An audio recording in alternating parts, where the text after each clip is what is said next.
भक्तध्यानं प्रवक्ष्यामि शृणु सर्वाङ्गसुन्दरी। यत्कृतं देवदेवेन ध्यानं हनुमतः प्रियम्। पञ्चवक्त्रं महाभीमं त्रिपञ्चनयनैर्युतं बाहुभिर्दशभिर्युक्तं सर्वकामार्थसिद्धिदम्।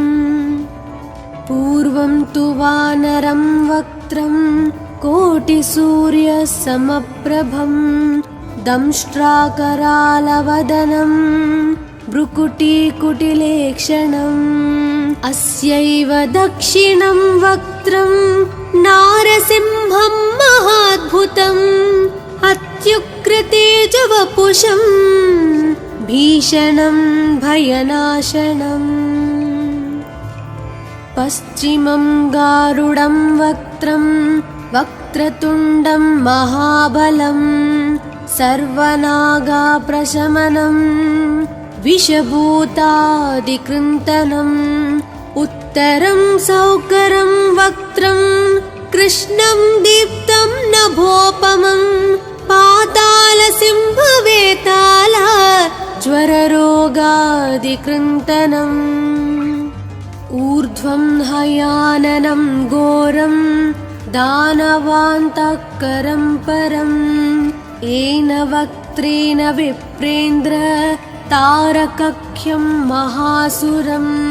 जगानसरसं तत्स्यात् सर्वशास्त्रहरं परं ध्यात्वा पञ्चमुखं रुद्रं हनुमन्तं दयानिधिम्। खड्गं त्रिशूलं खट्वाङ्गं पाशाङ्कुशपर्वतं मुष्टिं कौमदकीं वृक्षं धारयन्तं कमण्डलम्। बिन्दिपालं ज्ञानमुद्रां दशाभिमुनिपुङ्गवम् एतानि युधजालानि धारयन्तं भजाम्यहम्। प्रीतासनोपविष्टं तं सर्वाभरणभूषितं दिव्यमाल्याम्बरधरं दिव्यगन्धानुलेपनम्। सर्वाश्चर्यमयं देवं हनुमद्विश्वतोमुखं पञ्चास्यम् अच्युतम् अनेक विचित्रवर्णावक्त्रम्। शशाङ्कशिखरं कपिराजवर्यं पीताम्बरादिमुकुटैरूपशोभिताङ्गम्।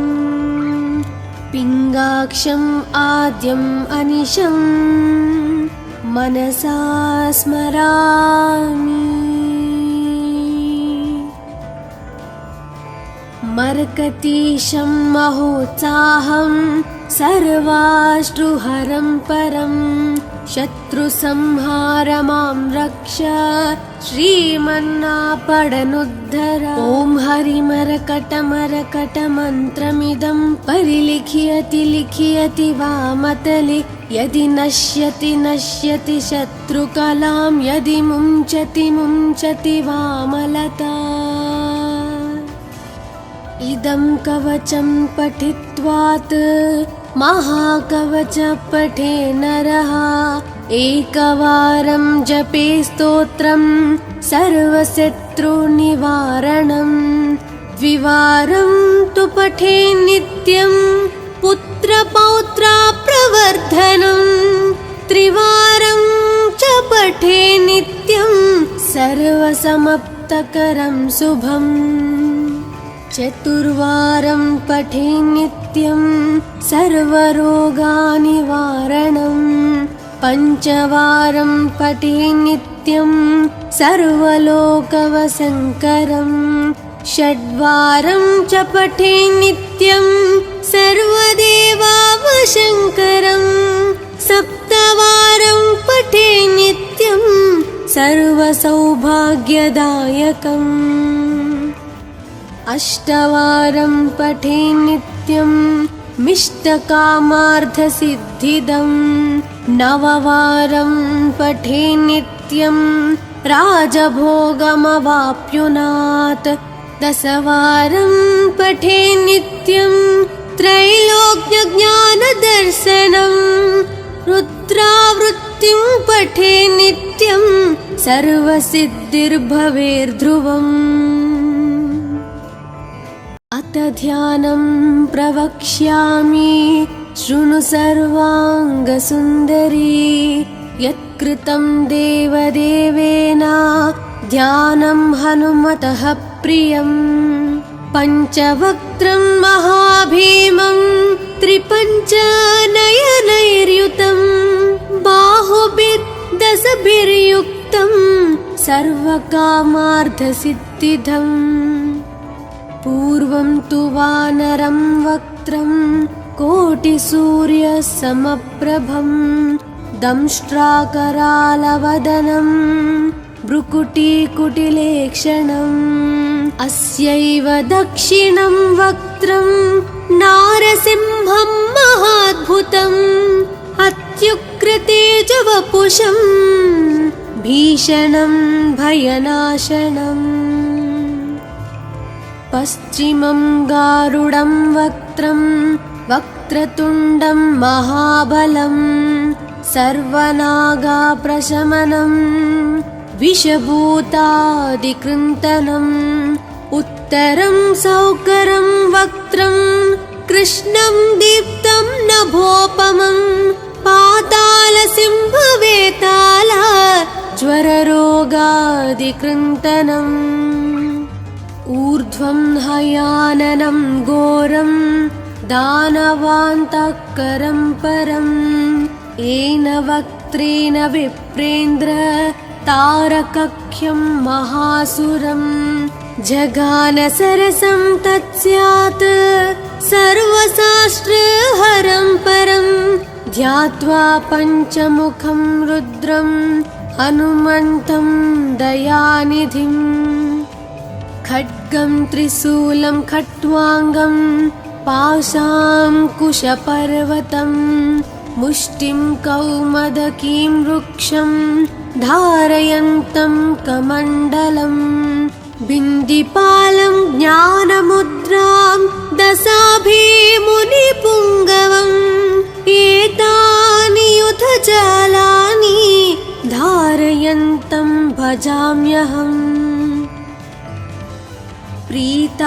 प्रीतासनोपविष्टं तं सर्वाभरणभूषितं दिव्यमाल्याम्बरधरं दिव्यगन्धानुलेपनं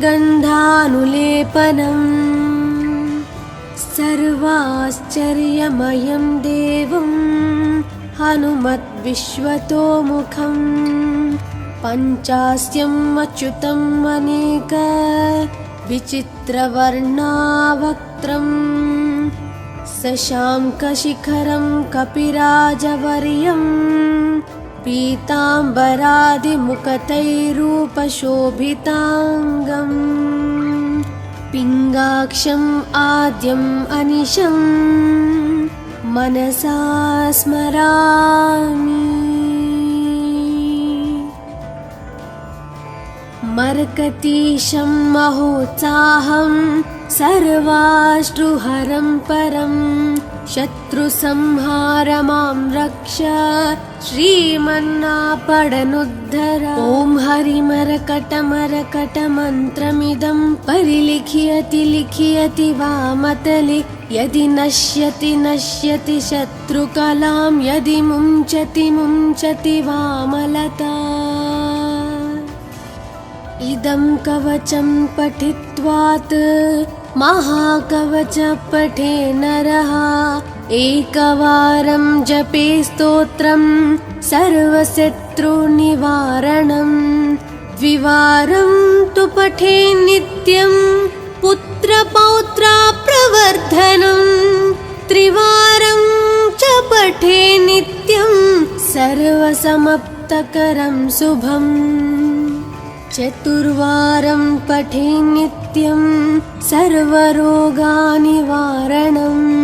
पञ्चवारं पठे नित्यं नित्यं सर्वलोकवसङ्करम् षड्वारं च पठे नित्यं सर्वदेवावशङ्करम् सप्तवारं पठे नित्यं सर्वसौभाग्यदायकम् अष्टवारं पठे नित्यं मिष्टकामार्थसिद्धिदम् नववारं पठे नित्यं राजभोगमवाप्नुयात् दशवारं पठे नित्यं त्रैलोक्यज्ञानदर्शनम् रुद्रावृत्तिं पठे नित्यं सर्वसिद्धिर्भवेर्ध्रुवम् अथ ध्यानं प्रवक्ष्यामि शृणु सर्वाङ्गसुन्दरी यत्कृतं देवदेवेन ध्यानं हनुमतः प्रियम् पञ्चवक्त्रं महाभीमं त्रिपञ्चनयनैर्युतं बाहुभिर्दशभिर्युक्तं सर्वकामार्थसिद्धिदम् पूर्वं तु वानरं वक्त्रं कोटिसूर्यसमप्रभं दंष्ट्राकरालवदनं भ्रुकुटीकुटिलेक्षणम् अस्यैव दक्षिणं वक्त्रं नारसिंहं महाद्भुतम् अत्युग्रतेजवपुषं भीषणं भयनाशनम् पश्चिमं गारुडं वक्त्रं वक्रतुण्डं महाबलं सर्वनागाप्रशमनं विषभूतादिकृन्तनम् उत्तरं सौकरं वक्त्रं कृष्णं दीप्तं नभोपमं पातालसिंहवेताल ज्वररोगादिकृन्तनम् ऊर्ध्वं हयाननं घोरं दानवान्तकरं परम् येन वक्त्रेण विप्रेन्द्र तारकख्यं महासुरं जगानसरसं तत्स्यात् सर्वशास्त्रहरं परं ध्यात्वा पञ्चमुखं रुद्रं हनुमन्तं दयानिधिम् खड्गं त्रिशूलं खट्वाङ्गं पाशाङ्कुशपर्वतं मुष्टिं कौमदकीं वृक्षं धारयन्तं कमण्डलम् बिन्दिपालं ज्ञानमुद्रां दशाभिमुनिपुङ्गवम् एतानि युधजालानि धारयन्तं भजाम्यहम्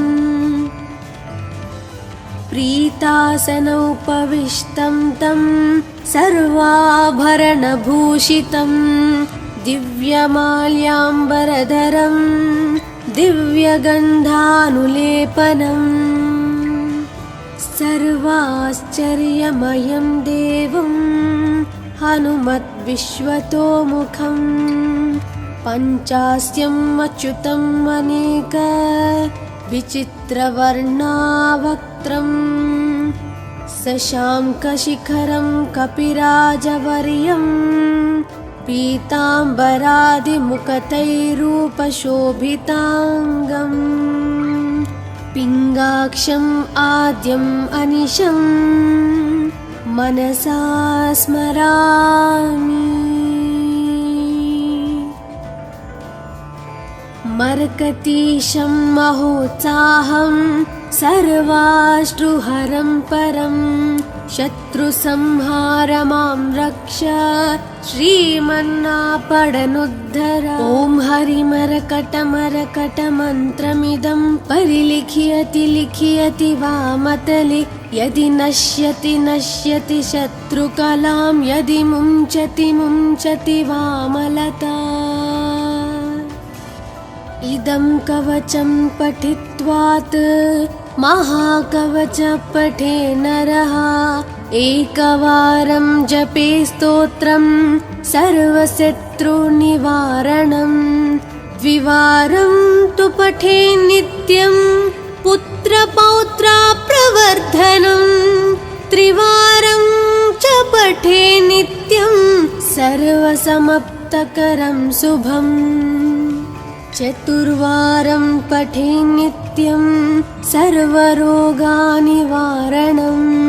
पञ्चवारं पठे नित्यं सर्वलोकवशङ्करं षड्वारं च पठे नित्यं सर्वदेवावशङ्करं सप्तवारं पठे नित्यं सर्वसौभाग्यदायकम्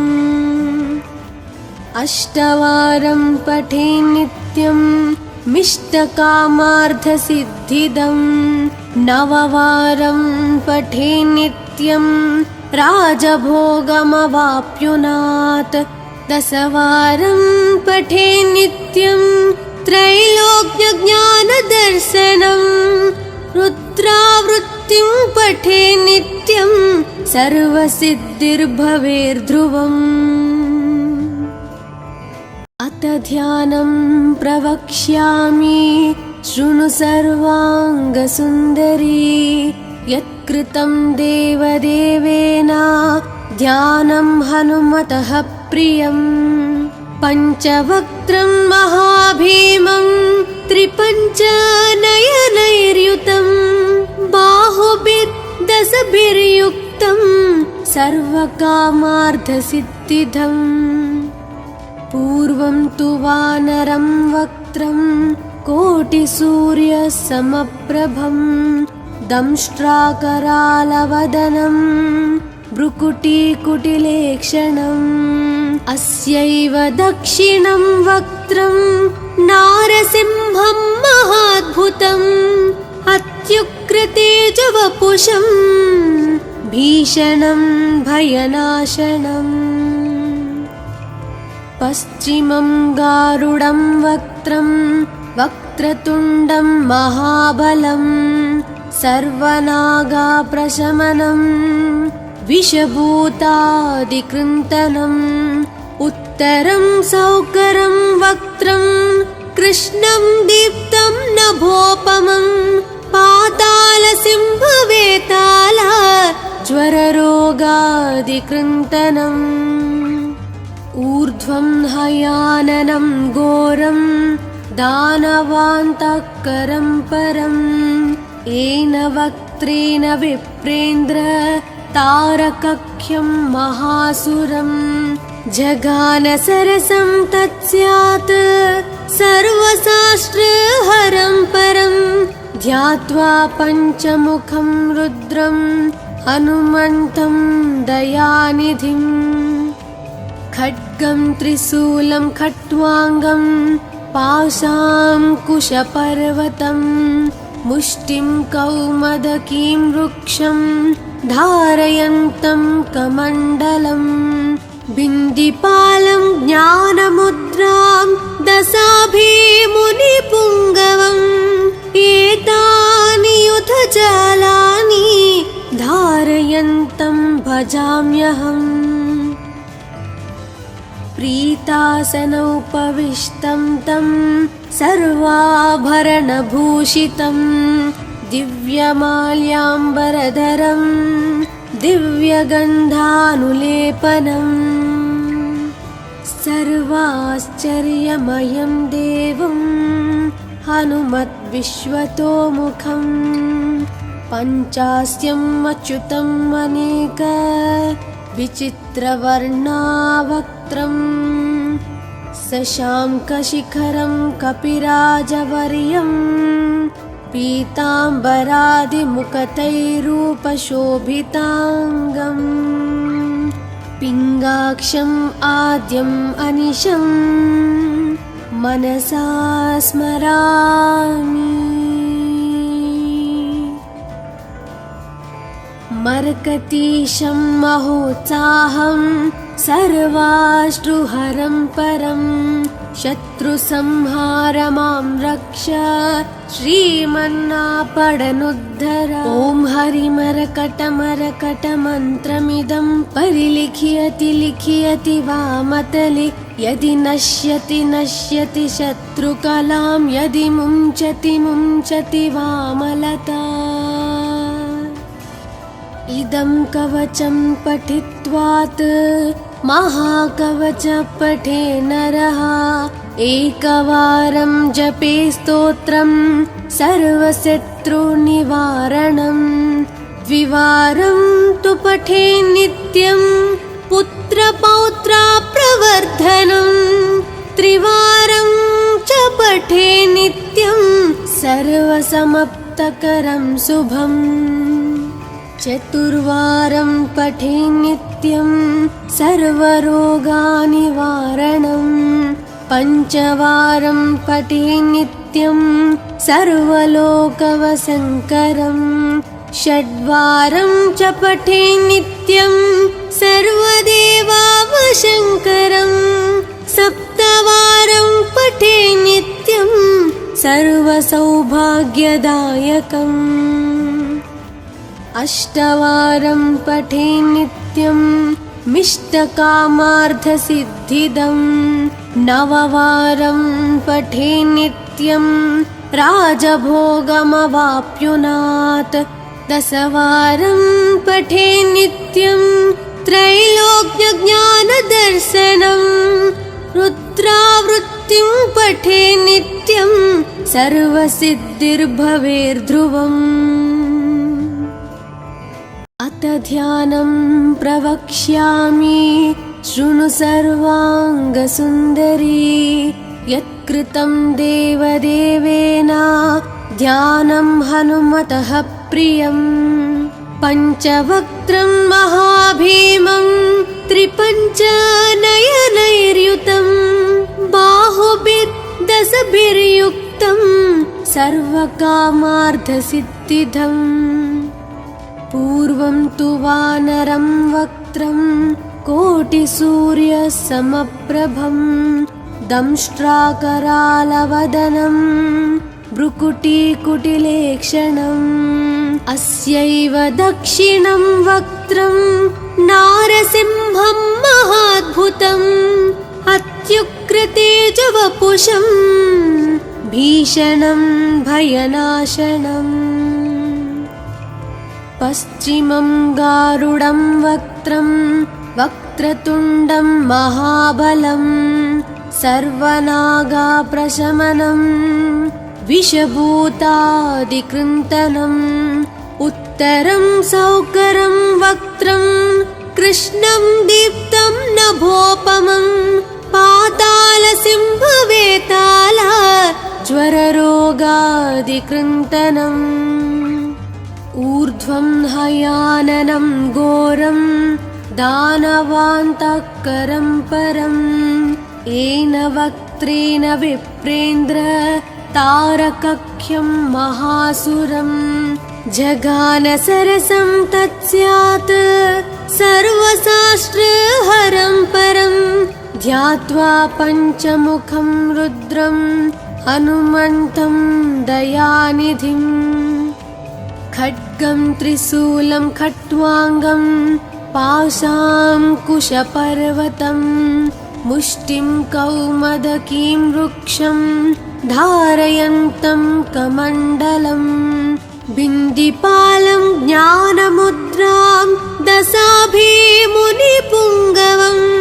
एतानि युधजालानि धारयन्तं भजाम्यहम्। प्रीतासनोपविष्टं तं सर्वाभरणभूषितं। दिव्यमाल्याम्बरधरं दिव्यगन्धानुलेपनम्। सर्वाश्चर्यमयं देवं हनुमद्विश्वतोमुखम्। पञ्चास्यम् अच्युतम् अनेक विचित्रवर्णावक्त्रम्। शशाङ्कशिखरं कपिराजवर्यं। पीताम्बरादिमुकुटैरूपशोभिताङ्गम्। पिङ्गाक्षम् आद्यम् अनिशं मनसा स्मरामि। मरकतीशं महोत्साहं सर्वाश्रुहरं परं शत्रुसंहार मां रक्ष श्रीमन्नापडनुद्धर। ॐ हरिमरकटमरकटमन्त्रमिदं परिलिख्यति लिख्यति वामतले यदि नश्यति नश्यति शत्रुकलां यदि मुञ्चति मुञ्चति वामलता। इदं कवचं पठित्वात् महाकवच पठे नरः एकवारं जपे स्तोत्रं सर्वशत्रुनिवारणं द्विवारं तु पठे नित्यं पुत्रपौत्राप्रवर्धनं त्रिवारं च पठे नित्यं सर्वसमाप्तकरं शुभम् चतुर्वारं पठे नित्यं सर्वरोगनिवारणं पञ्चवारं पठे नित्यं सर्वलोकवशङ्करं षड्वारं च पठे नित्यं सर्वदेवावशङ्करं सप्तवारं पठे नित्यं सर्वसौभाग्यदायकम् अष्टवारं पठे नित्यं मिष्टकामार्थसिद्धिदं नववारं पठे नित्यं राजभोगमवाप्नुयात् दशवारं पठे नित्यं त्रैलोक्यज्ञानदर्शनं रुद्रावृत्तिं पठे नित्यं सर्वसिद्धिर्भवेर्ध्रुवम्। अथ ध्यानं प्रवक्ष्यामि शृणु सर्वाङ्गसुन्दरी यत्कृतं देवदेवेन ध्यानं हनुमतः प्रियं पञ्चवक्त्रं महाभीमं त्रिपञ्चनयनैर्युतं बाहुभिर्दशभिर्युक्तं सर्वकामार्थसिद्धिदम् पूर्वं तु वानरं वक्त्रं कोटिसूर्यसमप्रभं दंष्ट्राकरालवदनं भ्रुकुटीकुटिलेक्षणम् अस्यैव दक्षिणं वक्त्रं नारसिंहं महाद्भुतम् अत्युग्रतेजवपुषं भीषणं भयनाशनम् पश्चिमं गारुडं वक्त्रं वक्रतुण्डं महाबलं सर्वनागाप्रशमनं विषभूतादिकृन्तनम् उत्तरं सौकरं वक्त्रं कृष्णं दीप्तं नभोपमं पातालसिंहवेताल ज्वररोगादिकृन्तनम् ऊर्ध्वं हयाननं घोरं दानवान्तकरं परं येन वक्त्रेण विप्रेन्द्र तारकख्यं महासुरं जगानसरसं तत्स्यात् सर्वशास्त्रहरं परं ध्यात्वा पञ्चमुखं रुद्रं हनुमन्तं दयानिधिम् खड्गं त्रिशूलं खट्वाङ्गं पाशाङ्कुशपर्वतं मुष्टिं कौमदकीं वृक्षं धारयन्तं कमण्डलं बिन्दिपालं ज्ञानमुद्रां दशाभिमुनिपुङ्गवम् एतानि युधजालानि धारयन्तं भजाम्यहम् प्रीतासनोपविष्टं तं सर्वाभरणभूषितं दिव्यमाल्याम्बरधरं दिव्यगन्धानुलेपनं सर्वाश्चर्यमयं देवं हनुमद्विश्वतोमुखं पञ्चास्यम् अच्युतम् अनेक विचित्रवर्णावक्त्रं शशाङ्कशिखरं कपिराजवर्यं पीताम्बरादिमुकुटैरूपशोभिताङ्गम् पिङ्गाक्षम् आद्यम् अनिशम् मनसा स्मरामि। मर्कतीशं महोत्साहं सर्वाश्रुहरं परं शत्रुसंहारमां रक्ष श्रीमन्नापडनुद्धर। ॐ हरिमरकटमरकटमन्त्रमिदं परिलिख्यति लिख्यति वामतले यदि नश्यति नश्यति शत्रुकलां यदि मुञ्चति मुञ्चति वामलता। इदं कवचं पठित्वात् महाकवच पठे नरः एकवारं जपे स्तोत्रं सर्वशत्रुनिवारणं द्विवारं तु पठे नित्यं पुत्रपौत्राप्रवर्धनं त्रिवारं च पठे नित्यं सर्वसमाप्तकरं शुभम् चतुर्वारं पठे नित्यं सर्वरोगनिवारणं पञ्चवारं पठे नित्यं सर्वलोकवशङ्करं षड्वारं च पठे नित्यं सर्वदेवावशङ्करं सप्तवारं पठे नित्यं सर्वसौभाग्यदायकम् अष्टवारं पठे नित्यं मिष्टकामार्थसिद्धिदं नववारं पठे नित्यं राजभोगमवाप्नुयात् दशवारं पठे नित्यं त्रैलोक्यज्ञानदर्शनं रुद्रावृत्तिं पठे नित्यं सर्वसिद्धिर्भवेर्ध्रुवम्।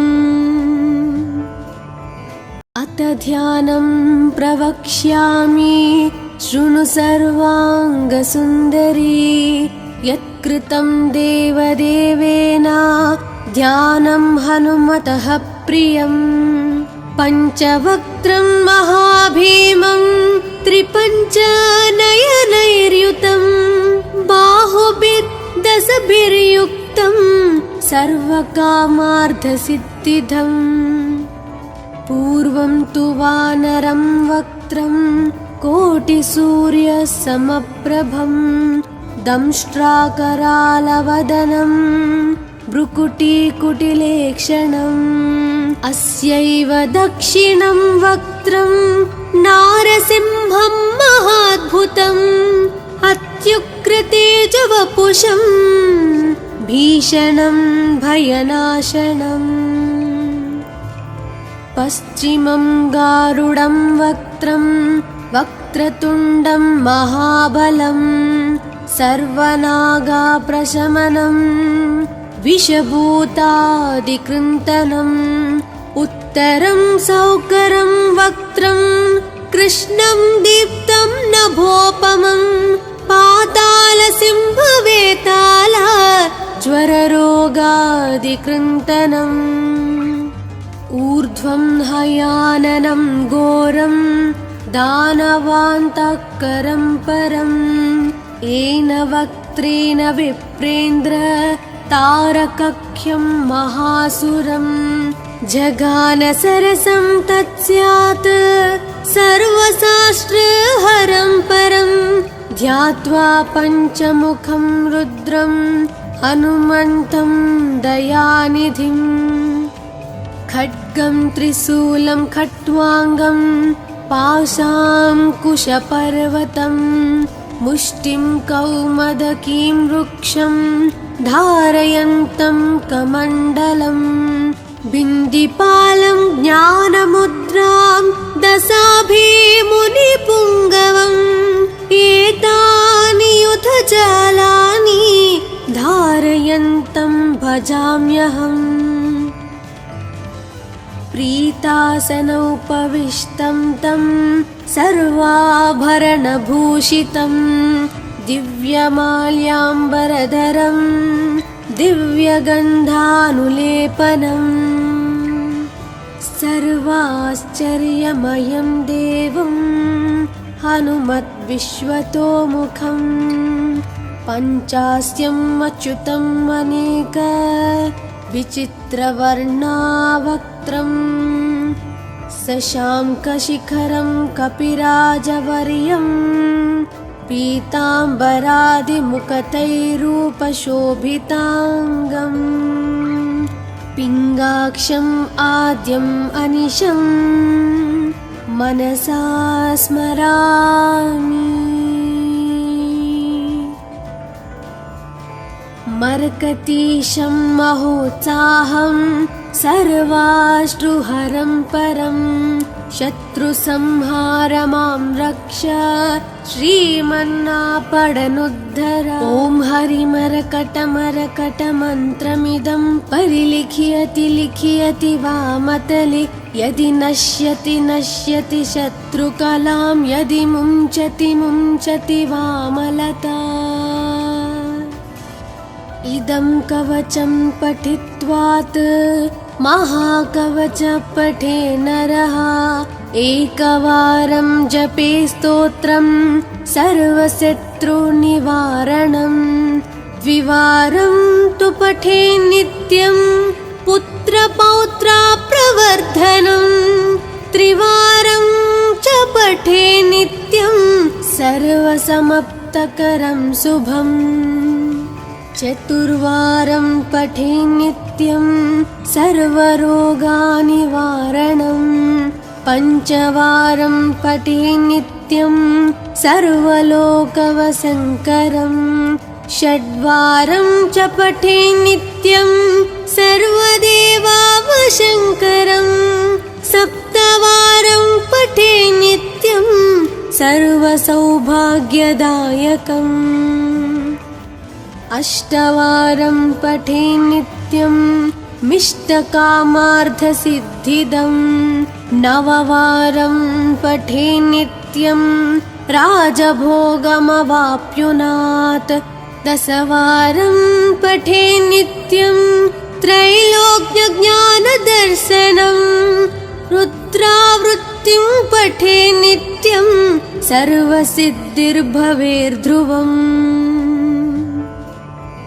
अथ ध्यानं प्रवक्ष्यामि शृणु सर्वाङ्गसुन्दरी यत्कृतं देवदेवेन ध्यानं हनुमतः प्रियं पञ्चवक्त्रं महाभीमं त्रिपञ्चनयनैर्युतं बाहुभिर्दशभिर्युक्तं सर्वकामार्थसिद्धिदम् पूर्वं तु वानरं वक्त्रं कोटिसूर्यसमप्रभं दंष्ट्राकरालवदनं भ्रुकुटीकुटिलेक्षणम् अस्यैव दक्षिणं वक्त्रं नारसिंहं महाद्भुतम् अत्युग्रतेजवपुषं भीषणं भयनाशनम् पश्चिमं गारुडं वक्त्रं वक्रतुण्डं महाबलं सर्वनागाप्रशमनं विषभूतादिकृन्तनम् उत्तरं सौकरं वक्त्रं कृष्णं दीप्तं नभोपमं पातालसिंहवेताल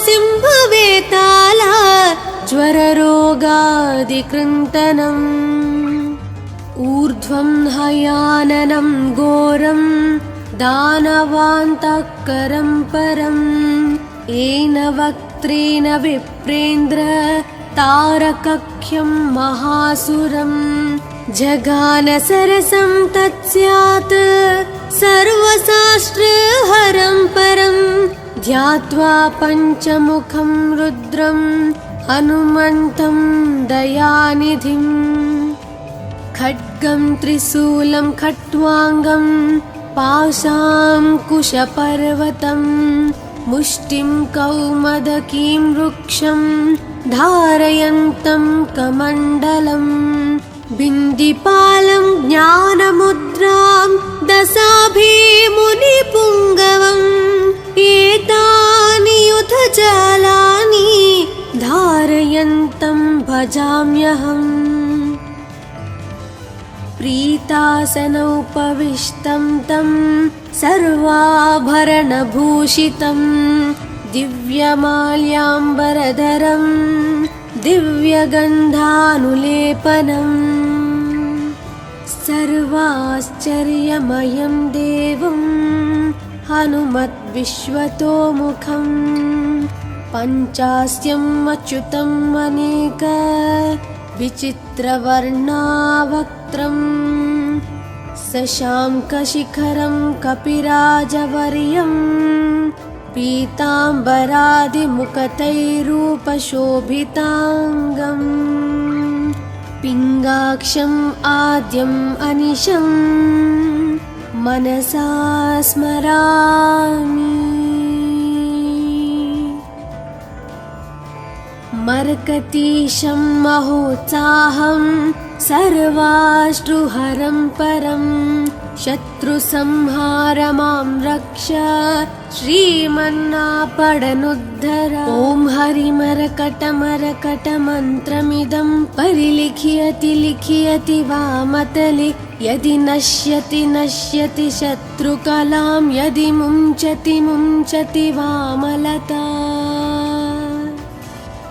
इदं कवचं पठित्वात् महाकवच पठे नरः एकवारं जपे स्तोत्रं सर्वशत्रुनिवारणं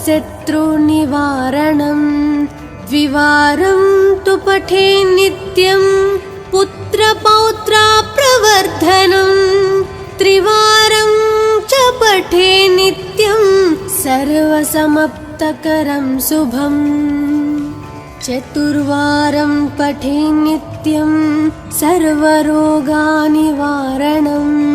पञ्चवारं पठे नित्यं सर्वलोकवशङ्करं षड्वारं च पठे नित्यं सर्वदेवावशङ्करं सप्तवारं पठे नित्यं सर्वसौभाग्यदायकम्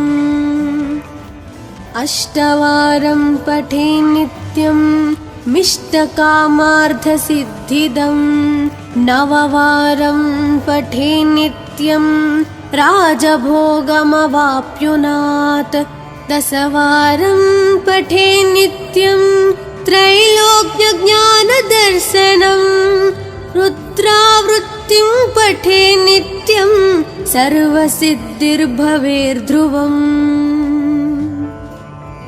अथ ध्यानं प्रवक्ष्यामि शृणु सर्वाङ्गसुन्दरी यत्कृतं देवदेवेन ध्यानं हनुमतः प्रियं पञ्चवक्त्रं महाभीमं त्रिपञ्चनयनैर्युतं बाहुभिर्दशभिर्युक्तं सर्वकामार्थसिद्धिदम् पूर्वं तु वानरं वक्त्रं कोटिसूर्यसमप्रभं दंष्ट्राकरालवदनं भ्रुकुटीकुटिलेक्षणम् अस्यैव दक्षिणं वक्त्रं नारसिंहं महाद्भुतम् अत्युग्रतेजवपुषं भीषणं भयनाशनम् पश्चिमं गारुडं वक्त्रं वक्रतुण्डं महाबलं सर्वनागाप्रशमनं विषभूतादिकृन्तनम् उत्तरं सौकरं वक्त्रं कृष्णं दीप्तं नभोपमं पातालसिंहवेताल ज्वररोगादिकृन्तनम् ऊर्ध्वं हयाननं घोरं दानवान्तकरं परं येन वक्त्रेण विप्रेन्द्र तारकख्यं महासुरं जगानसरसं तत्स्यात् सर्वशास्त्रहरं परं ध्यात्वा पञ्चमुखं रुद्रं हनुमन्तं दयानिधिं खड्गं त्रिशूलं खट्वाङ्गं पाशाङ्कुशपर्वतं मुष्टिं कौमदकीं वृक्षं धारयन्तं कमण्डलं बिन्दिपालं ज्ञानमुद्रां दशाभिमुनिपुङ्गवम् एतानि युधजालानि धारयन्तं भजाम्यहम् प्रीतासनोपविष्टं तं सर्वाभरणभूषितं दिव्यमाल्याम्बरधरं दिव्यगन्धानुलेपनम् सर्वाश्चर्यमयं देवं हनुमद्विश्वतोमुखं पञ्चास्यम् अच्युतम् अनेक विचित्रवर्णावक्त्रम् शशाङ्कशिखरं कपिराजवर्यं पीताम्बरादिमुकुटैरूपशोभिताङ्गम् पिङ्गाक्षम् आद्यम् अनिशं मनसा स्मरामि मर्कतीशं महोत्साहं सर्वाश्रुहरं परं शत्रुसंहार मां रक्ष श्रीमन्नापडनुद्धर ॐ हरिमरकटमरकटमन्त्रमिदं परिलिख्यति लिख्यति वामतले यदि नश्यति नश्यति शत्रुकलां यदि मुञ्चति मुञ्चति वामलता इदं कवचं पठित्वात् महाकवच पठे नरः एकवारं जपे स्तोत्रं सर्वशत्रुनिवारणं द्विवारं तु पठे नित्यं पुत्रपौत्राप्रवर्धनं त्रिवारं च पठे नित्यं सर्वसमाप्तकरं शुभम् चतुर्वारं पठे नित्यं सर्वरोगनिवारणं पञ्चवारं पठे नित्यं सर्वलोकवशङ्करं षड्वारं च पठे नित्यं सर्वदेवावशङ्करं सप्तवारं पठे नित्यं सर्वसौभाग्यदायकम् अष्टवारं पठे